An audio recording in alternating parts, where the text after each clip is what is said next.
Caution, sensitive subject alert. Car hauling is the best and highest paying trucking job that you can do. Now let me explain.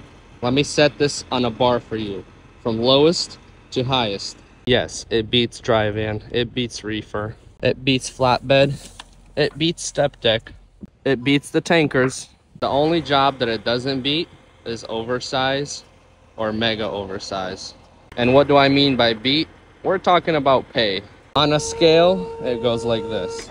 It goes dry van, then it goes reefer, then flatbed, then it goes step deck, then it goes tanker, then it goes car hauler, then it goes cattle hauler, and then it goes oversized haulers.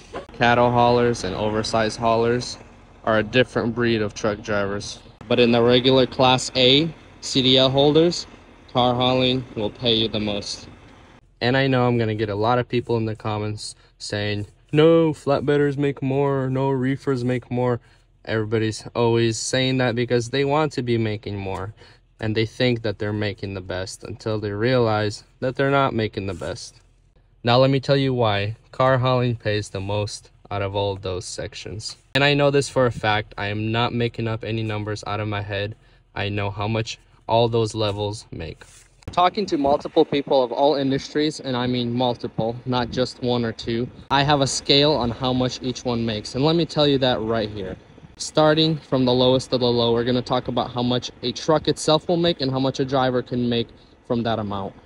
Yes, it all depends if you're getting paid per mile or percentage. Lately, a lot of it has been percentage. But even per mile, these numbers are accurate. Starting from the dry van side, in today's market, everything is down the drain. So the prices are kind of low. So we're talking about today's numbers as well.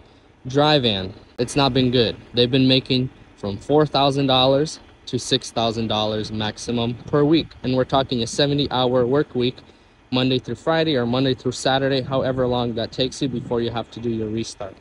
And of course, we're not talking about people who are cheating logbooks and driving as if they're driving with two people, because we all know that people do that all the time, and then they say, oh, but I made 10 grand. But yeah, he slept like 2 or 3 hours each night.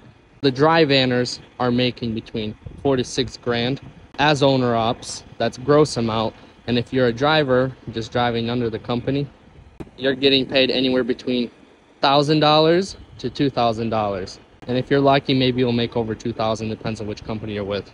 Reefers are not far along from that. They're also making anywhere between 4 to 6, but I would say more on the scale of like 4.5 to 6.5, because they tend to make a little bit more than the dry vans, but not much more. So the driver pay also falls between the range of maybe $1,500 to $2,000. Next is step deck and flatbedders. Sometimes step deckers make more and sometimes flatbedders make more. Their price range is similar to each other.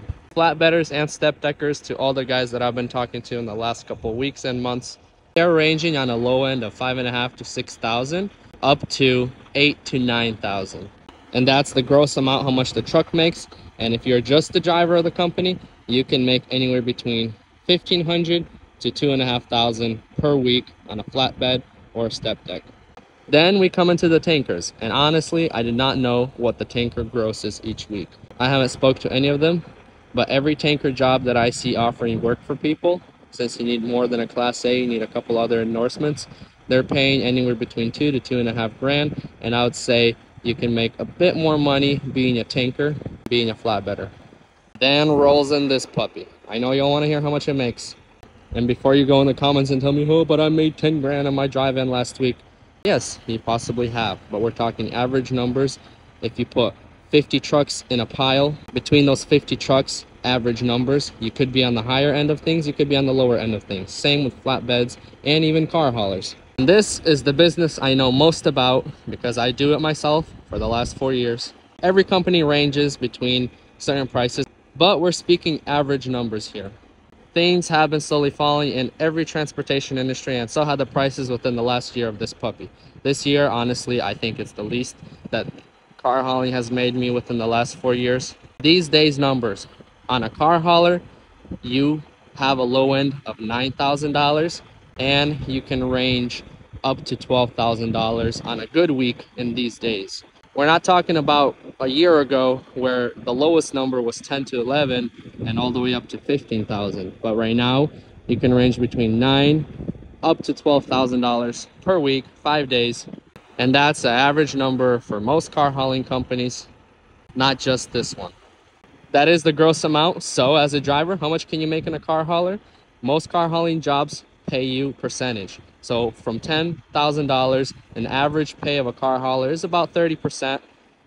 So from 10,000, you can make $3,000 clean income in a week. And if you manage to get 12,000 on a good week these days, you can get 3,600. Yes, if you're making more than 30%, you're pretty much close to making between $3,000 to $4,000 weekly. But as average numbers go, between $9,000 to $12,000 gross income on a car hauler, you can make anywhere between $2.5 grand up to $4 grand as a driver in a car hauler. But the reason I share this with you is because I get tons of questions all the time from lots of people. Which job pays the most? How much does car hauling pay? What can you make here or there? So I thought I'd put together a video just to help you guys out there, so you guys get an insight on what you can make in the trucking business these days, March of 2024. Now that the video is done, you can go ahead and attack me in the comments and tell me everything that I said wrong and everything that I don't know about the trucking industry.